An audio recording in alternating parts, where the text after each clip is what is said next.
So we're here to talk about Kotlin in production. My name is Christina Lee. I am an Android engineer at Pinterest. And just for those of you who are on the live stream, we've gotten requests that the slides be made public so that you can follow along. So if you are at home watching this, the slides are posted at bit.ly/Droidcon Kotlin. You can go and check those out if it's not in frame. Okay, so getting started. What are we here to talk about today? Well, this presentation covers two main topics. And the first is how Kotlin can change your day-to-day Android development. There are a lot of think pieces about Kotlin on the internet. I'm not going to stand here and recount them all and go over all of these nitty-gritty details because the internet's really good at doing that. And I can point you to hundreds of really, really good articles about very technical aspects of Kotlin. What I'm here to talk about is how language features from Kotlin can change the everyday files that you're writing for your Android code. So when I'm talking about features, I'm talking about ones that I encounter every single day I'm writing in this language that make my Android code better every single day. Now, second, if I do my job and I make that value prop clear, you might have questions about adoption. You want to use it too. You want to make your Android code better too. And we're in a really interesting position because Pinterest has just gone through this process. We've adopted it into a large company, and we have a unique perspective there. The only other paper that I know about that's been written was done by Jake Wharton at Square a couple years ago. So adding to the voice of adoption at scale. Getting started. I hope you guys know what Kotlin is and have some familiarity, but if you don't, there are two key points about this language. One is that it targets the JVM, and two is that it's produced by JetBrains. And why are those important? Well, in a single word, the JVM aspect is important because it means it's interoperable with Java. They're both targeting the same bytecode. That makes our lives easier because it means that we can use them together. Why does it matter that it's a JetBrains language? Well, because we know that there's a world-class engineering team thinking about this, designing it, and implementing it. It's also important because it's less likely to be abandoned, and we know that they're dogfooding this in their own products and writing their products with Kotlin, so there's a really great incentive for them to make this language as great as it can be because it's going to reflect itself in their products. There's a really good alignment there. Okay, so jumping right into how Kotlin can affect your Android developing life, let's look at a few key aspects. Again, this is by no means comprehensive, but these are the things that I'm running into every single day, and we're going to take a walk through this list.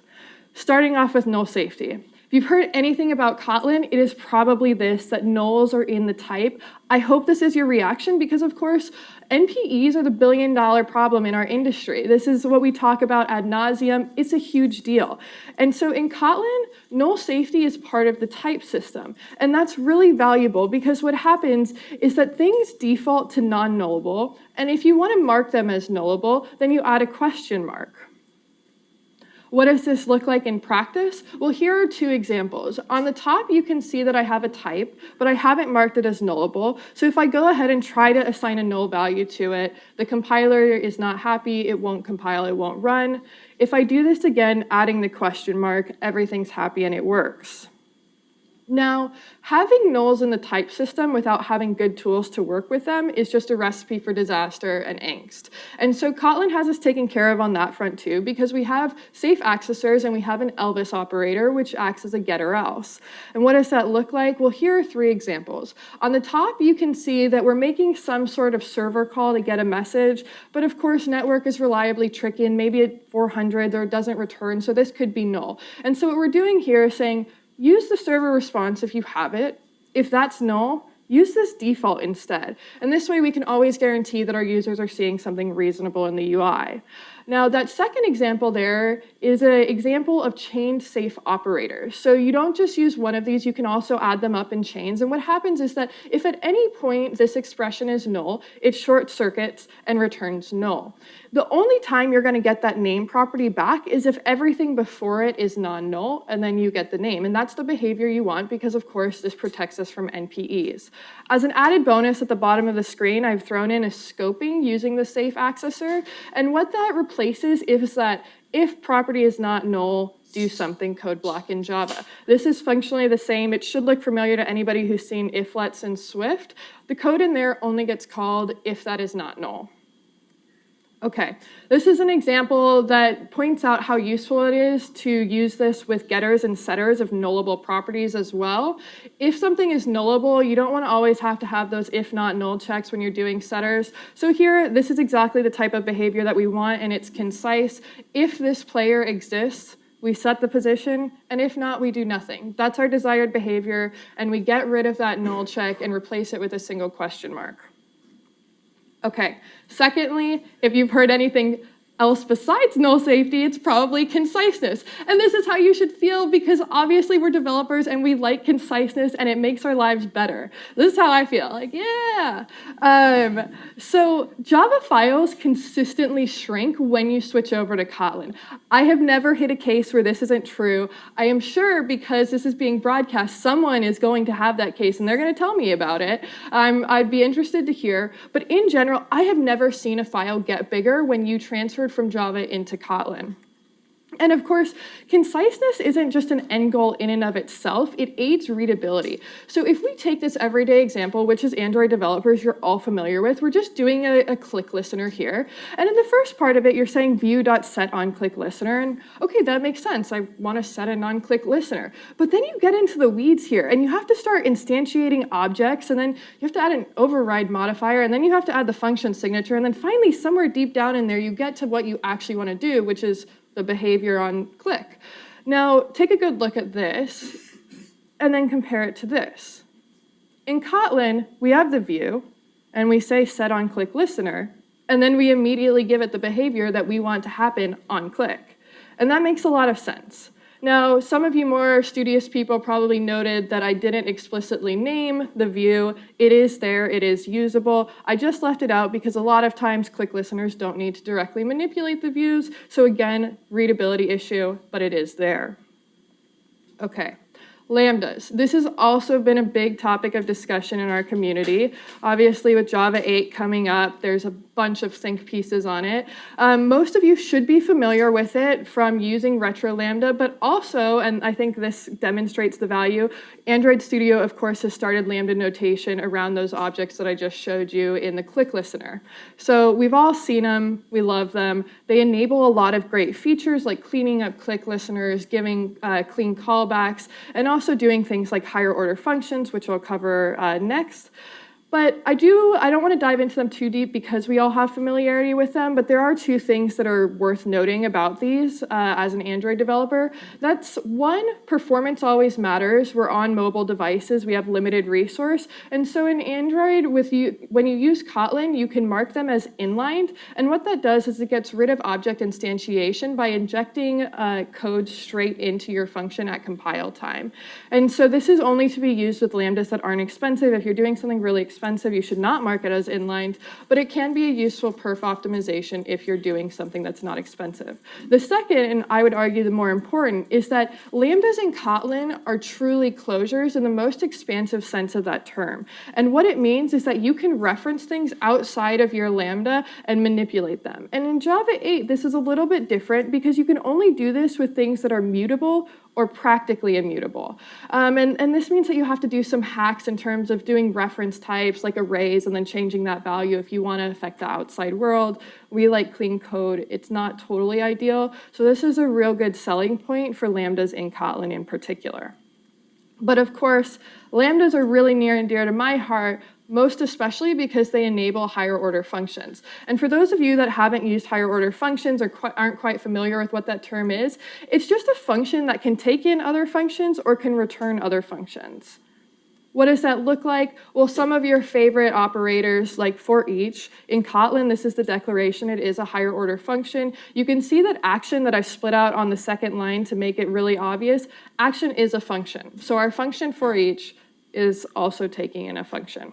And then we're applying action to each element. Also, this holds true for mapping as well. So mapping is taking a transform function and using it to, in that loop to apply to items. And why do we care about higher order functions? Well, here's a snippet of code, and it's not altogether terrible. We're iterating over some indices, pulling a view out by index, and then doing our logic on it. It's not the worst code, but when you compare that to what it could be, we see that it's not optimal either, because here we get rid of the need for indexing by making this a functional flow. And so we use for each instead, and I've cleaned it up a little bit more by using a when. You can still use an if in there. But so this now reads, for each view, when the view is an icon view, resize it as an icon view. And when the view is anything else, resize it as the default action view.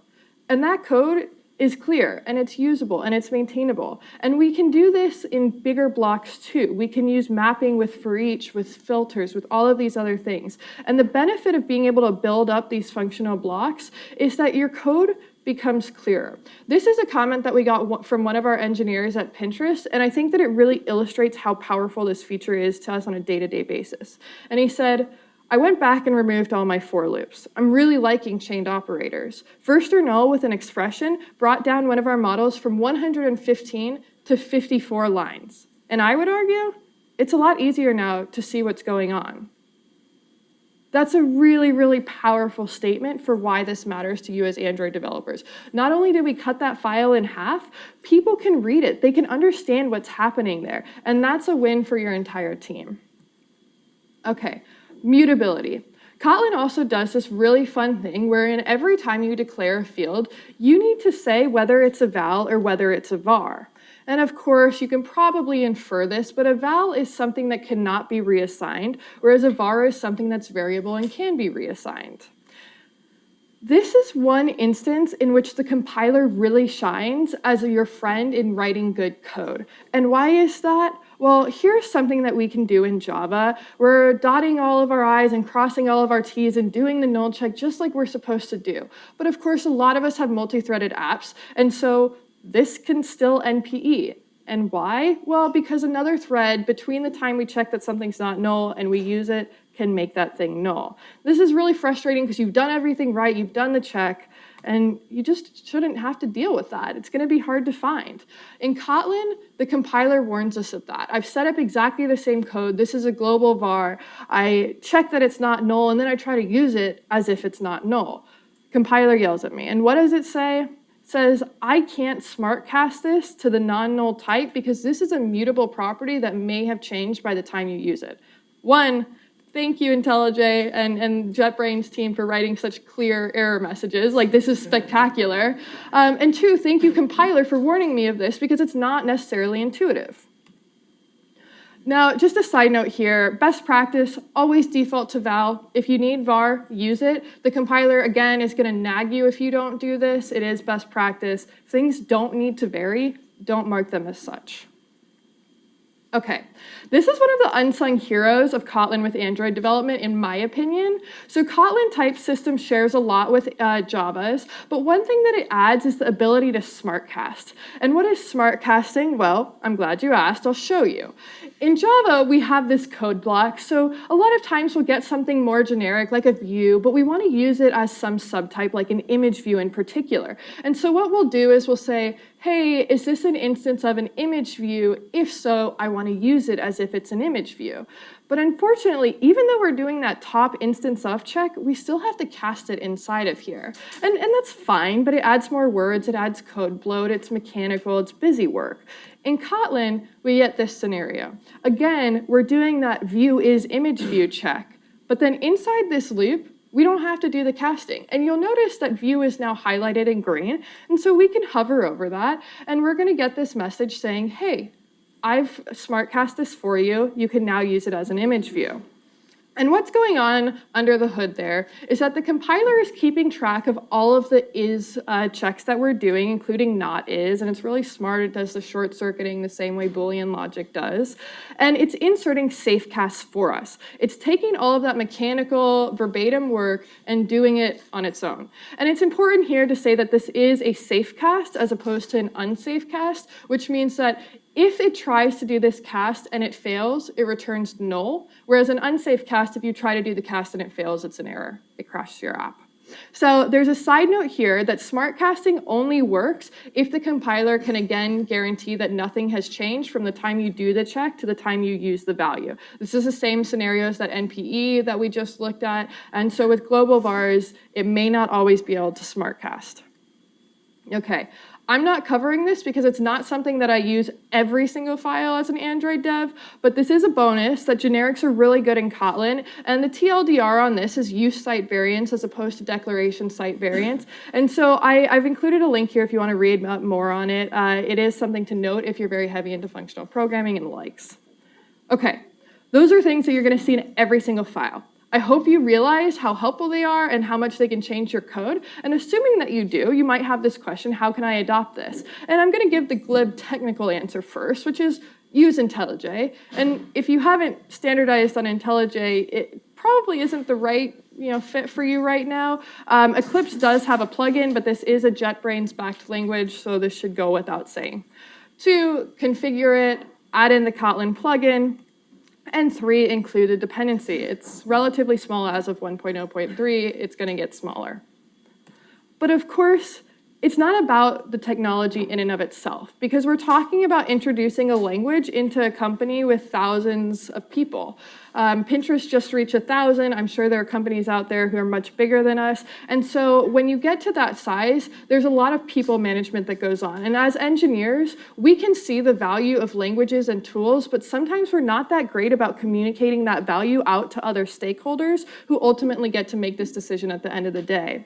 And so I want to give context. I have used Kotlin at a startup, at a 10-person startup. You make the pitch, you get sign-off, and you dive in. It's great. Like, that's the startup world. It's fantastic. But I've also used Kotlin at Pinterest, where you have a lot more people, you have a lot more teams, and you need to make sure that you're all on the same page. So when I talk about this process, I do know that I can introduce it easily at a startup, but I'm focusing more on this larger scale problem.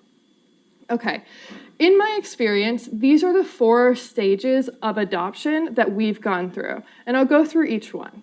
First, there's a recognition stage, and this is really important because if you don't have a problem, you don't need a solution. And I know that seems silly, but if you're going along and this is your day-to-day work in Java and you're chilling and everything's great, Kotlin isn't for you. And why is that? Because a lot of people are going to have this reaction saying, hey, here's a Kotlin feature, can I do that in Java? And the answer almost invariably is yes. They both target the same bytecode, so a lot of what you can do in Kotlin, you can do in Java, and you're gonna see this pushback a lot. Now, the difference is that you can write good code and correct code in Java, but it's a lot harder than writing good and correct code in Kotlin. And so if you don't see that hurdle as something that needs to be overcome, then trying to push Kotlin on people is just gonna get you pushed back in return. But of course, for the vast majority of us, the expectation of what we want our code base to be and the reality of what it actually is don't match up. And for those people, you can get that recognition to transfer into buy-in. So looking at buy-in. This is a fact that we can probably all agree on. If you are writing a Java application at scale, NPEs are going to be part of your life. You cannot write thousands and thousands of lines of Java without running into one of these. So you can start at something like this, which is a fact that's pretty easy to agree on. And you might get a little bit of pushback, and you might say, all right, we've been using Java for as long as Android's been around. This is the way things are. It's fine. We're fine. It's fine. But, of course, it's not really fine because then your releases feel a little something like this. You might even have someone on call for this. It might be like someone's entire job that when you push a new APK, they're on call and they're making sure that crashes don't spike. And that's kind of a crazy way to live your life. And of course, all of you out in the audience are probably thinking, but NPEs aren't our only crashes. We have these other crashes. And you're right. But if you're operating at scale, if even a small fraction of your crashes come from NPEs, you're affecting hundreds of thousands of users. Pinterest has an incredibly high bar for stability. So we don't even allow anything past a fraction of a % of crash rate in our production app. But even that, hundreds of thousands of users. And I can't drive that home enough because we are a social product, as are many of the products that you guys are working on. And that's 100,000 unpaid advertising moments where someone has a fantastic experience with your app and goes and tells their best friend or their husband or their wife or their hairdresser or even the guy at the corner deli. It's 100,000, 800,000, 900,000 opportunities lost to wow your users. And that's significant no matter what company you are. So then, you as the engineer, you know Kotlin, you know the language features, you can come in and say, But wait, there's a better way. I can solve this problem for you overnight. If you let me use this tool, I can get rid of NPEs. And your product manager probably will look a little something like this, because that's a really crazy statement to be able to make, that you will eliminate hundreds of thousands of crashes from your code if they allow you to use this tool that makes you a better developer. That's a really compelling statement. And so to encapsulate buy-in, I would encourage you as engineers, if you're interested in adopting Kotlin, to use this approach. Mark places in your code base that you're having issues and relate those to the language features that can help you solve those issues. And also, don't shy away from this. Lean into discussions with your platform team because they, more than anybody else at your company, care about performance and stability. They're really on the front lines of that, and they're going to have some really hard questions about whether it's going to maintain performance, whether it's going to screw up interoperability, whether it's just going to mesh-ish up.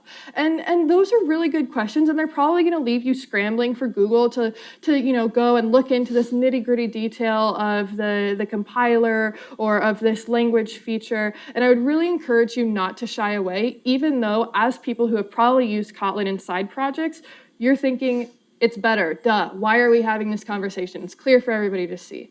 This is a really important phase. And that's because you need to get people on board early because this is a new language, and if you adopt it at your company, you will have hiccups. It's just a fact of life. And when you do, you need people to have buy-in so they understand why it's worth it to push through those hiccups instead of throwing their hands in the air and saying, I knew Java was better anyways. NPEs are not that big of a problem.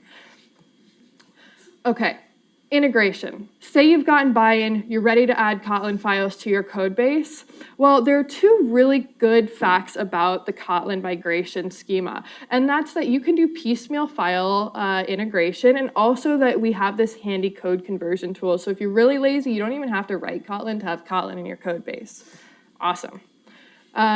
As far as the piecemeal file integration goes, Kotlin exports Java interfaces, so you can call Kotlin from Java and Java from Kotlin, and everything's great. And there's not all of this additional framework stuff, like when you have Swift and Objective-C, you need those bridging headers. In Kotlin, it's really as easy as creating a file with the .kt extension, and bam, you have Kotlin in your code.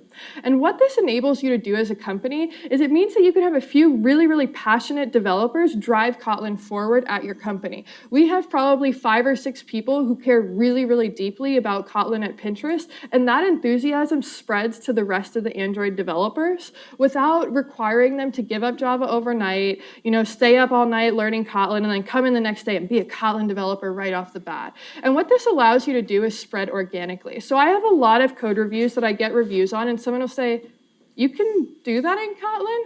And you have a great conversation. Yes, you can do it in Kotlin, and here's why that's better. And those conversations often end with, wow, I really need to try this. And that's a great place to be as opposed to a top-down mandate. And of course, if you've seen any Hollywood movies, the people who lead the charge are always the ones who get injured or killed. So it's really great for companies to just send out those crazy people to lead the charge and then have the rest of them sit back and watch. Okay, for conversion, it's really easy, couldn't be simpler. You right-click, you say convert to Kotlin, bam, you have Kotlin.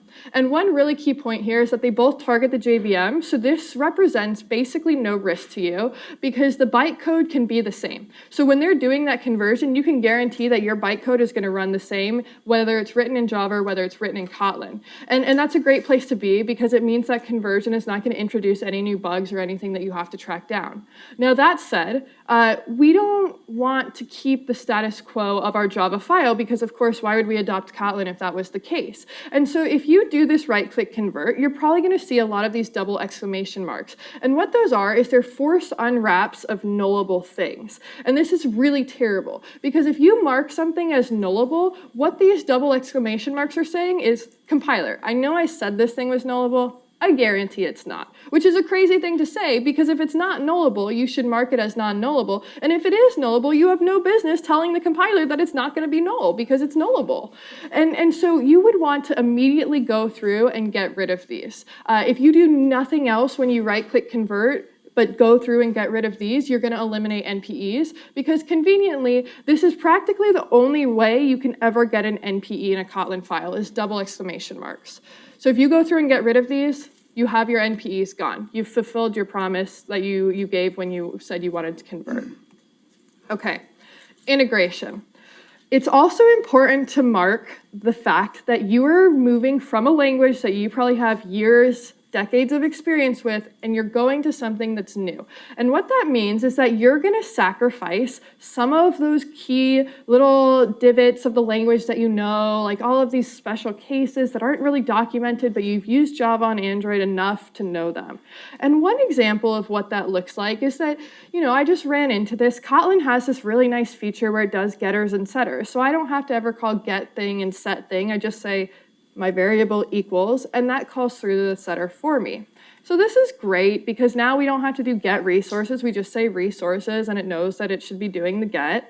But one really interesting thing about the way this is implemented in Kotlin is that it takes into account is and it strips that off your variable name. So here, when I was using Kotlin, I would expect that it would say set is mute and get is mute. But it strips those off and instead it calls through to set mute and get mute. And this wouldn't be a problem except for I already had a mute variable. And so this caused a naming conflict and it caused all the videos that I was trying to play to be mute indefinitely. And it's such a small thing, but it's one of those things that you only encounter when you've been developing in a language for a long time. So this was very easy to fix. I caught it almost immediately, but it is something that you need to prepare for and budget time for and just have a really good attitude about because you are walking away from a lot of experience and it's not always going to be a smooth transition. Okay. Let's say that you have the Kotlin files introduced and you're ramping up Kotlin. Now you have 10 files, 12 files, 20 files. Well, there's this issue of interop as Kotlin scales within your code base. And I think that the technical interop gets a lot of play here, but just as important is the interpersonal interop. And so from the technical perspective, yes, they both target the JVM. It's really fantastic. Of course, the fact that it's fantastic doesn't mean it's flawless. And we've personally seen issues with some of these areas recently. Nothing that was not overcomable. They were just small things like, for instance, ProGuard, we were doing a clean at the wrong time and it messed that up. And that was only exposed by using Kotlin. Data binding. It highlighted some of my data binding as red in the IDE. Everything was still functional, but it was red. And it's annoying to have red in your IDE. And this retro Lambda stuff we haven't run into, but it's been a big topic of conversation in communities. And so these are things that are just kind of annoying. They haven't yet been showstoppers, but they're there. So it's not perfect. It's really, really good, but not perfect. As far as the people-wise, I was blown away by how seamless this was. Technically, I would expect them to be interoperable because otherwise I wouldn't want to use it. But people-wise, the syntax of Kotlin is really, really readable to long-standing Java developers. And that's really important because if you introduce them to 2 or 3 concepts, namely the nullability and the vals versus the vars, they have enough information to go through basically any Kotlin file and get the gist of what's going on. There may be some things that they don't quite keep up with, but the vast majority of the files, they'll be able to read, they'll be able to understand that logic, even if they can't write it themselves. And what that means is that not only can they keep code reviewing you, but your code reviews are going to get better. And why is this? Well, one, again, conciseness. Your code reviews are going to decrease in size, sometimes even by half. And what that means is that you have less places to look for bugs so you can be more thorough. But also, you're offloading so much of the busy work to the compiler. All those null checks and all of the mutability and threads and synchronization, all of that stuff, the typecasting, the compiler's handling that for you. And so you don't have to do that in your code review. And as a reminder, this comment came about when someone asked for a review on their code. And so we have these really, really great learning moments that are happening at a much higher level than just a, hey, you forgot this null check. They're happening around architecture, around naming, about perf, all of these higher level concepts we've been freed up to use the full power of our brain towards instead of trying to do the busy work. Okay, thus far, I have not addressed the 2 big elephants in the room. I would be remiss not to do so. The first is compile times. It's true, Kotlin's been notoriously terrible about compile times. When we were using Kotlin in our production app at Highlight, it got so bad that we had to switch off of Gradle onto Buck because our builds were 8 minutes and upwards. And that's a problem. But what I will say here is that we were using 0.12. It's far from a stabilized language. And since that time, they've made great strides to the point where when we introduced Kotlin into our Pinterest code base, there was no human perceptible change in compile times. And if we measured it, we would find them. We did an experiment at the same time, so we couldn't measure it, but we would certainly find them. But what that means is that you as a developer are not going to be materially affected by this yet. And of course, this can scale as we scale up Kotlin use, so it's not totally safe. But the good thing in terms of scaling is that this is one of the core items on JetBrains' roadmap for Kotlin with Android. And that's great because, again, world-class team of engineers looking into this problem. Now, if you really want the numbers to back up compile times being really good and getting better, I've linked here to an article by an engineer at KeepSafe who's done really extensive profiling on Java and Kotlin builds. And actually, fun fact, he found that while Kotlin was slower than Java for clean builds, it was actually equal to or faster than Java in incremental builds, which of course as developers is what we're usually doing. Okay, also, hey there, Google. If you have people in the know, they're immediately going to be suspicious when you tell them that you want to use a language that Google, the owner of Android, does not officially support. And they should be suspicious, and that seems scary. Now, what I will say here is that they both target the JVM, so unless Google is willing to throw out everything that they've done with Android and really re-architect it and start over, Kotlin is guaranteed to work. But that's a great feature, but not necessarily foolproof, because of course Google also can make build tools that we really want to use, and our lives are now a lot harder because we're using Kotlin, and maybe it's not worth it, so we switch back. So it's not foolproof. We can still be foiled in this attempt, but I think that saying that they target the JVM is really persuasive because it means that even if the build tools, you want to adopt them, you have time to go back to a Java app if you ever needed to. It's not that it would stop working overnight. It may be that your life is a little harder, the compile times are a little slower, but it's not this catastrophic doomsday scenario where Google shuts off Kotlin and bam, your app is game over. And my last point here is that re the Google effect, we have the ability to write the future here. If we can write apps that crash less for our users, if we can write cleaner code that's more maintainable and easier to adapt so we can push features that users want faster, that's a win for everybody. That's not just a win for our users and not just for us as a company, but Google will see that pay dividends in people wanting to use Android, knowing that it's reliable and loving their experience on their phone. So if you're using Kotlin and you're having a good experience, I would encourage you to be vocal and to come talk to us, to talk to other people in the industry using it, because I really think that we have the ability to affect our own destinies here. That's all I have for you today. Again, the slides are posted. If you want to find me on the interwebs, I've linked to my Twitter and my Pinterest profile, and I'd love to talk to you guys after. Bye.